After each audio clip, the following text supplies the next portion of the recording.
Hi, everybody. This is Carolyn and Hi, it's Rich. from Mora's Wines, and we are here to share our first virtual tasting in a couple of weeks. We were out for a couple of weeks. I had some foot surgery done, so now I'm able to go up and down the stairs. So we're back with some great wines to help celebrate the 4th of July and my personal opening of summer. We've decided to select 4 wines from Wolfer Winery. Wolfer is known for Wolfer is summer a in a summery winery. It's a summery winery known for summer in a bottle.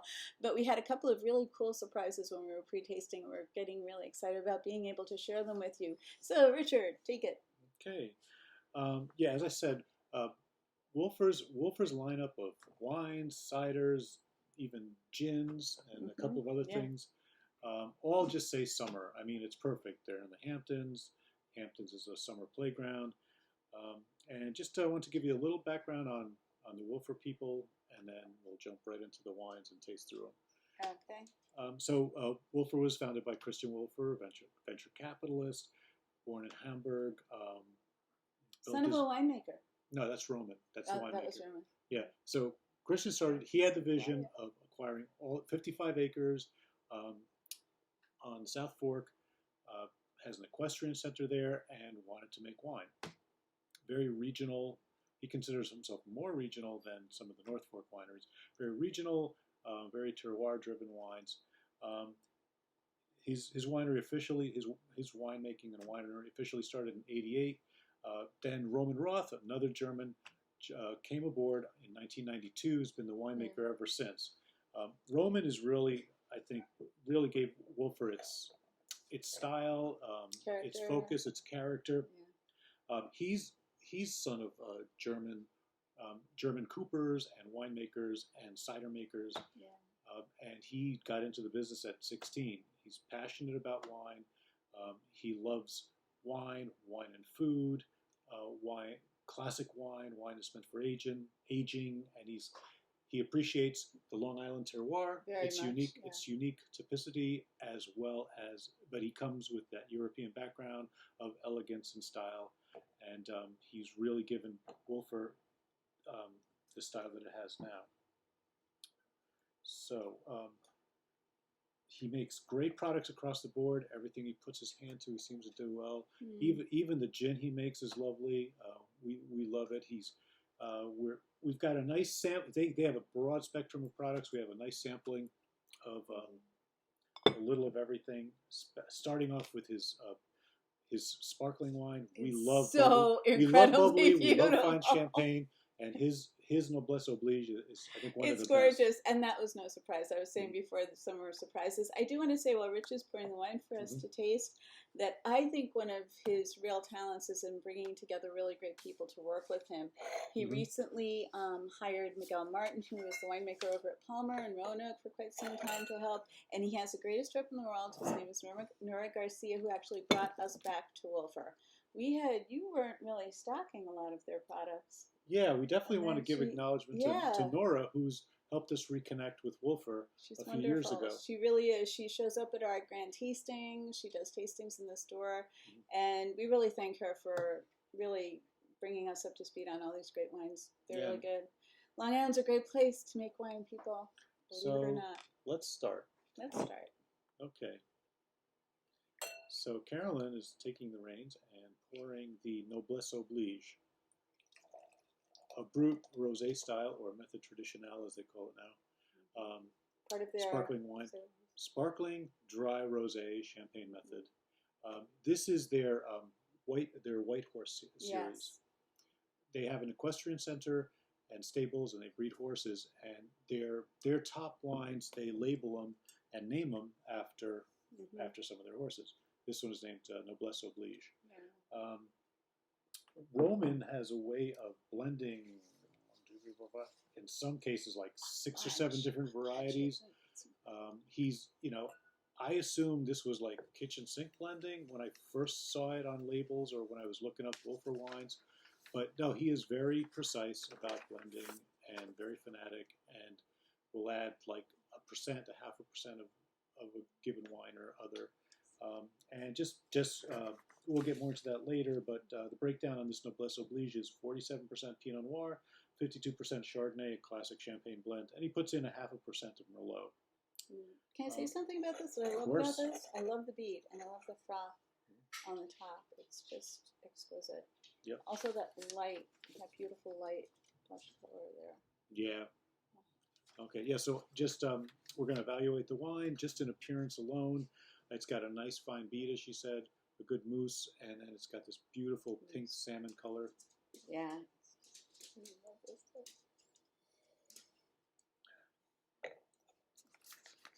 So, there's a beautiful creaminess and softness in the nose on this that you don't always get in a bubbly.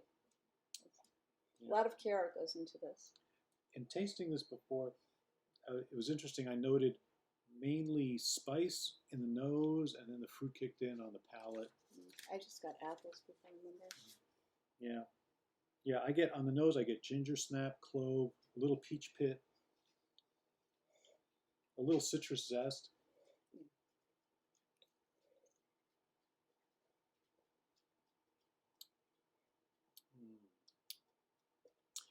It's bone dry as far as residual sugar, but it's got like some green apple, hint of guava on the palate that opens up. And it's a lot of white flowers, but on the finish, and you have to wait for it. There's a slight cherry finish. It's incredibly beautiful. We both got that. Incredibly beautiful, and the flowers are just so prominent, and the apple and the peach, and again, an overall softness yet strength. I mean, it's not weak, it's not flabby, it's nice and lean, but there's a fullness in the flavor, and it's quite exquisite. As we always say, like with sparkling wines, it goes with everything or just by itself. I mean, you could just sip this on its own. You had some ideas though, if people were interested in pairing it. And what were they? Well, Roman is all about food pairings, and in his tasting notes at the end, he always has a big list of what he would pair it with. But for myself, I think we think champagne is just so food friendly. With every single thing all through the year. Fried chicken, it's just brilliant. Light summer things like beet and goat cheese salad.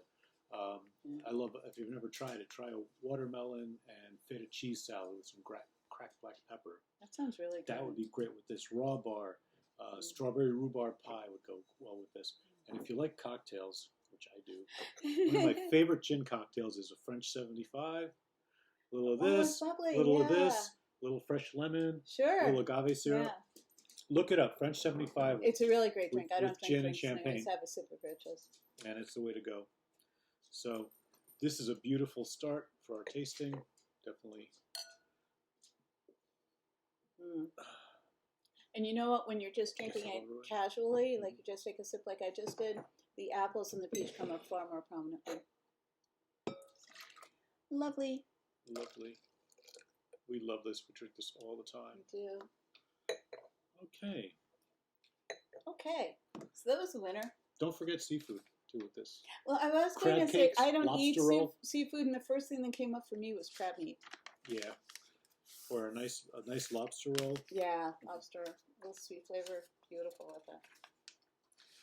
All right, so that's one of the White Horse labels. Yeah. Now they've got, it's nice being a venture capitalist. It gives you a lot of capital to work with. So Wolfer actually owns 55 acres on the South Fork, which you can imagine what that's worth. But they also have extensive holdings in Mallorca, Spain, and as well as Argentina, where Christian Wolfer loved to visit. He loved the people and the culture. He did. So he's got a line of wines called Finca Wolfer. Yeah. And this is the rosé that he makes in conjunction with Susana Balbo, famous Argentinian winemaker. Yeah. She kind of put Torrontés on the map, and she's a very innovative, very top South American winemaker who works with Roman Roth on this. And with her son as well. I wanted to ask you though again, what are the qualities of Torrontés? Torrontés? Torrontés. Yeah. Okay, so there's a little Torrontés in this. There's a little Torrontés in the other Finca Wolfer wines. So it's a unique, it's a signature Argentinian white grape. Everyone's heard of Malbec. That's the red grape that they're famous for. Torrontés, as far as I know, is really only grows in Argentina. But it's think like Viognier or Chenin Blanc. It's got good acidity, a lot of floral character. Makes a lovely dessert wine if you want to go that way. But as a dry wine, it's got nice white flower notes, honeysuckle notes, and but good lively acidity. Yeah. really unique, really lovely wine. And I want to put this in some kind of perspective price-wise, because Long Island wines are known for being remarkably expensive. And yet, this is a brilliant Argentine rosé that comes in at like $16.99 and on sale is $15.29. Gorgeous bottle, beautiful presentation, and I loved it and was surprised. And this one is a good example of all that blending they do. Okay, Yeah. let me just give you the list of what goes into it.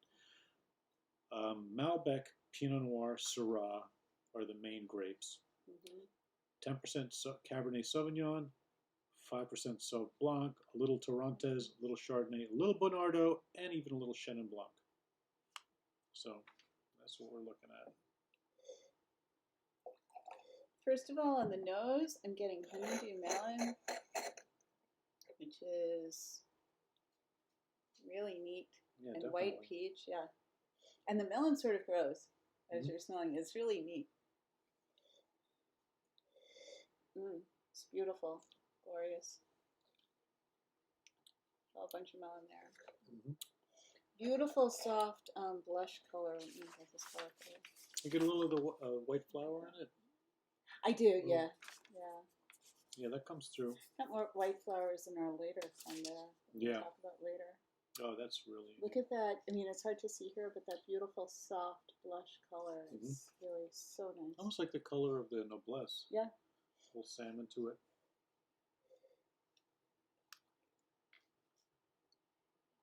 So this is just a lovely summer rosé,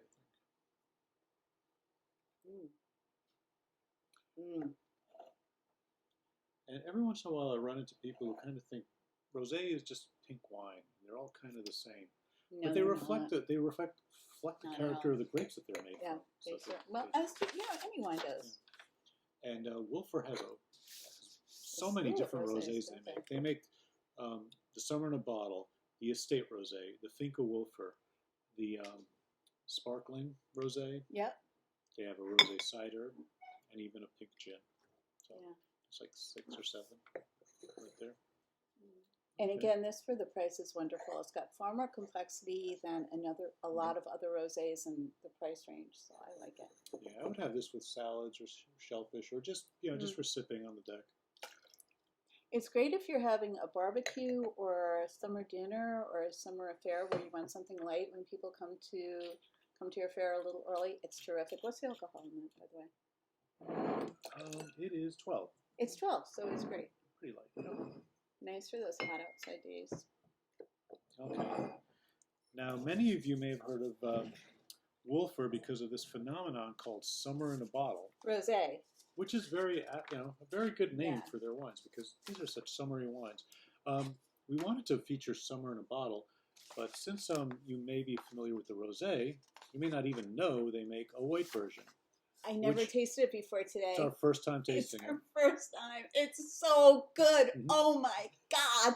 It's so incredibly good. And I am so surprised. I never expected I was like, oh, they're just doing a white one because they did a rosé. Oh, wow, they're so smart. And it is a gorgeous bottle, so I would do the same thing. But it's exquisite. To give you an idea, a lot went into this 54% Chardonnay, literally. 21% Gewürztraminer, 15% Riesling, 6% Sauv Blanc, 4% Pinot Blanc. I love Pinot Blanc. So thank you for putting that in if you're watching this. It is brilliant. When I started smelling it, the first thing I got out of it was that it was like summer. It was like being a kid. Put yourself back to when you were a kid, especially if you're out here in the suburbs or whatever, or in the country, and you're riding on your bike, and the sky is blue, and the road goes on forever, and your friends are there, and there's like flowers all over the place, white flowers and some cut grass, and the sky is just bright and soft. And when I smelled it the first time, hanging on a line. And cotton sheets, remember cotton sheets hanging on a line, that sense of clarity and softness and sweetness, and they put it in a bottle, and I don't know how. It's so cool. At least one person's gonna laugh really hard when they see this, but it's just true. It was like the surprise. I don't know, but somebody's going to. I'm already laughing at me, but it was such a complete surprise to me. I never expected to be blown away by this, ever. And with everything that goes into this. And honestly, if you want to get a bigger hint of the nose, get it out of the fridge for a little while. It'll be fine. With I generally like my whites to not be chilled down terribly. When I first tasted this, I was so overwhelmed by the sense of having a fruit basket and a bouquet of summer flowers next to each other in front of me when I was smelling the nose. You get berries, you get tree fruit, you get honeysuckle, you get white flowers. It's exquisite. And being a Viognier lover, I love the white flowers. So, but you don't get greenness, but you get. No, there's a touch. There's a touch, but it's like the slightest. Like maybe a wet lawn or something. Yeah, like a wet lawn. It's not that big in your face kind of greenness that you get out of some Sauv Blancs, where it's like, oh, it's herbaceous, and you get knocked over by the grass. It's not that. Definitely not. It's a gentle. It's like a painting. It really is. There's just a gentle merging of all these different qualities, which is what it's supposed to be. And then on the palate, it's got this beautiful acidity. I get a slightly savory quality. Yeah, in the finish. You were saying that, and I do too. Yeah. And then I get like some more, maybe watermelon rind, a touch of spice. Rind. That's right. Yeah, there's a little rind. And there's a soft, saline, savory thing in the finish. And it's a nice wine of contemplation, but it's definitely a good food wine. And this is definitely a good seafood wine. That's true. What I was going to say about that, what just occurred to me was that while we're talking about all these flowers and it's like hot, and then you get a sense of all this lightness. And if you're drinking a wine and you have all that lightness, there tends to be a flabbiness about it sometimes, or a lack of character or substance. And yet with this, having that salinity at the end, it really brings it to a great base as you're finishing it. So it's really well done. It's nice. How do people do these things? What? Make wine like this? I don't know. I don't know how they do it, but it's really kind of incredible. Good job. I can't imagine sitting there and trying all these different blends or tinkering with different combinations of batches of wine until you get to exactly what you want. Rich, you know what? That takes passion. It takes passion. That gets probably getting up in the middle of the night and going out and looking, are they still there? Are the grapes, are they ready yet? That's like, sort of like you with your shop. 24/7. Yeah, this really, you know what? Give yourself a treat and buy some. This comes in at $25.99. No, 23. That's a regular price. Yeah. Oh. Prices are backwards. I thought it was meat. It only took 2 weeks. I haven't had painkillers in 4 days. $23.39. I'll tell you, it is well worth it. It's just wow. I think I like this better than the rosé now. The summer in the bottle rosé. Yeah, I would definitely drink this. There's a lot of rosés I like, but there's a lot of good rosés out there. But this is very unique. This is really unique.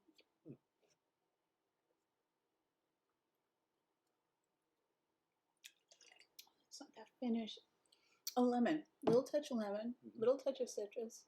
So you still have that clean finish. Really nice. So that's one of the two. Summer in a bottle. Actually, when we reconnected with Wolfer and with Nora, this Summer in a Bottle was a phenomenon. I thought it was a big commercial thing, and then a few years ago, I got it into the store, and I actually got around to tasting it, and I realized this is a serious rosé. Yeah, it is. And it's really well made, and it's hugely popular for a good reason. Yeah, which is nice in a world where a lot of things are popular for very, very little reasons. For inexplicable reasons. Because it honestly is that good. It's terrific. Okay, Cab Franc. One of Carolyn's favorite varieties. Let me dump this. I have 2 total favorite wines in the world. 2 favorite varietal wines in the world. Cab Franc and Viognier for completely different reasons. Viognier because there's so little of it, and there's nothing else in the world like it. And I'll never have my really favorite one. Well, maybe I will if I ever get to France. But my other one is Cab Franc. And the way I always judge my Cab Francs is totally unwine-like. It's got to evoke Christmas for me. Because when I was dating Rich, I tasted a Cab Franc, and I forget even which one it was, and it just evoked Christmas. There's something in Cab Franc. It had some baking spice to it. It has baking spice. Good Cab Franc has a great nose to it, too. Great nose. The spice, there's also a depth to it. There's a darkness when you're when I'm drinking Cab Franc and I'm smelling it, if I'm actually getting into it to analyze it, it's like going down into this like soft darkness, this dark soft velvet, and then all of a sudden you're hit by like Christmas spices and dried fruit and black cherry and this and that, and you're hit as long, while you're going down through this darkness, which is very nice darkness. It's not a bad darkness. And this did it for me. With Cab Franc, when you're tasting it, I like to take a lot of time doing it because there is so much complexity in it that you don't expect out of a single varietal. So certainly you take it in your nose, but then when you take the taste, taste it slowly and give it the time to really become what it is. It's so incredibly rewarding. And with that, go for it. No, that's fine. You're pretty much covering it. Oh, okay. But yeah, Cab Franc is definitely one of the noble varieties, and it definitely is one of those chameleon grapes, kind of like Sauvignon Blanc, where it takes its character can vary a lot from place to place depending on where it's cultivated, how it's cultivated, the terroir, the climate, but it always retains its character. And Cab Franc is an early ripening red, and so since Long Island has a cooler climate and a shorter growing season, Cab Franc and Merlot do very well. And as a matter of fact, Roman suggests if you want to explore and learn about Long Island wines, just pick a couple of varieties. He suggests Cab Franc is one of them, and just focus on those and experience the range of them, and then expand from there. So Cab Franc's a good place to start if you're just learning about Long Island reds. And we had to include a nice red because one of the big things you do in the summertime is barbecue. So something to go with your lamb or grilled duck or steak. It's so beautiful. Or even salmon. Another thing about me and wine is that for a wine to be truly beautiful, I've got to love just sitting there, just taking in the nose for a while. There's something just really. Yeah. It's such an experience to drink really good wine. I'm sorry, I just got to mention too that the regular estate Cab Franc is nice and happens to be sold out, but this is another example of their white horse labels. So this is called the Kaya Cab Franc, named after a horse named Kaya. So this is from specific vineyard blocks, and it's basically one of their top red wines. And I will say the price that this comes in at, with everything I'm saying about it, its regular price is $37.99, and on our features it comes in at $34.19. It's so good. Wow. And you can lay this down until Christmas, by the way. You could get it at the featured price now and easily you could probably lay this down for quite some time. Yeah, Roman's White Horse wines are definitely wines for aging. And this has just opened up since we tasted it about half an hour ago, and it's changed a lot since then. I got to get some steak to go with the rest of this later. I think I'm going to get a takeout steak. That sounds good. And you can get maybe takeout salmon or whatever you want. Oh, it's so beautiful. Wow. Okay. So. This is so great. What I love about it too is in the palate.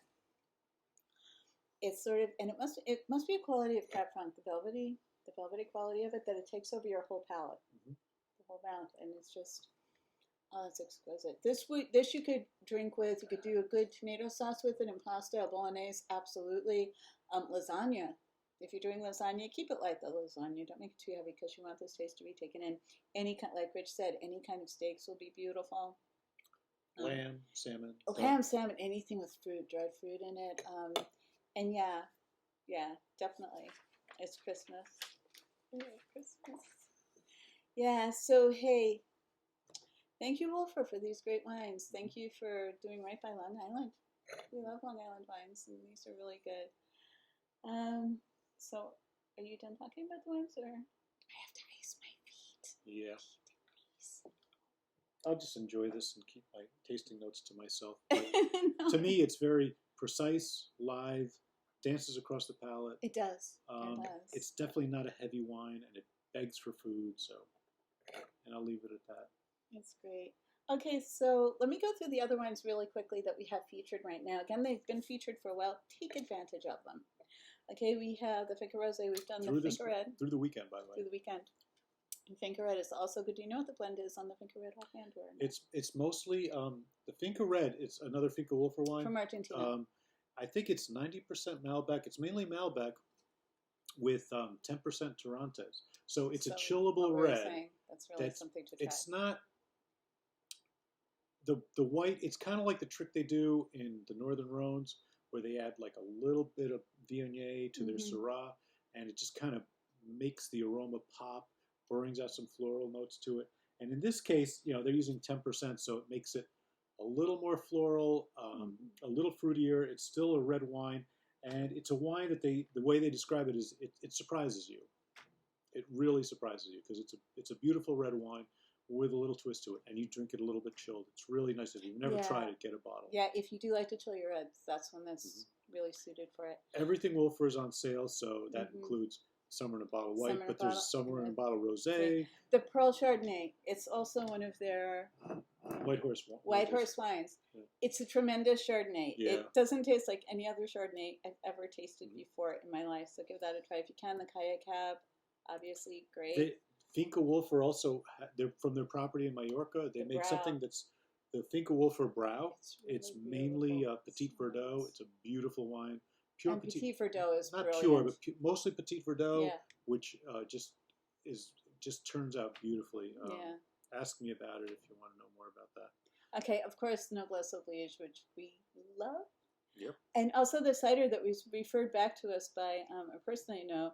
It's a 4-pack of cider. It's a dry rosé. It's $14.39. Great for the beach. One of the best prices online. We're cheaper than Whole Foods. We're cheaper than Total Wine. So, and it's a great summer drink. It's like 6% alcohol.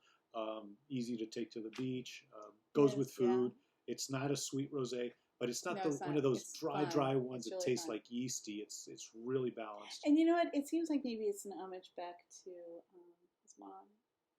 Oh, the cider, yeah. Yeah, made cider. Sure. Some cider for Mom. Could be. So you have to get some. And don't forget the pink gin. Even the gin is discounted. Yeah. And the pink gin, honestly, I'm not a gin drinker. It's really kind of neat. It's nice. It's good. Okay, everybody, thank you so much. We appreciate you watching this. And I can't wait to see you all in the store again. I can't wait for us to do one of our grand tastings again. But until then, we appreciate you so much, and we're so grateful that we have the best customers in the whole world. You're the best in the world, and I hope you all have a great 4th of July weekend, a great summer, and let's see each other in the fall. I hope to see you soon. Yeah, thanks a lot. Thank you. Bye-bye. Bye.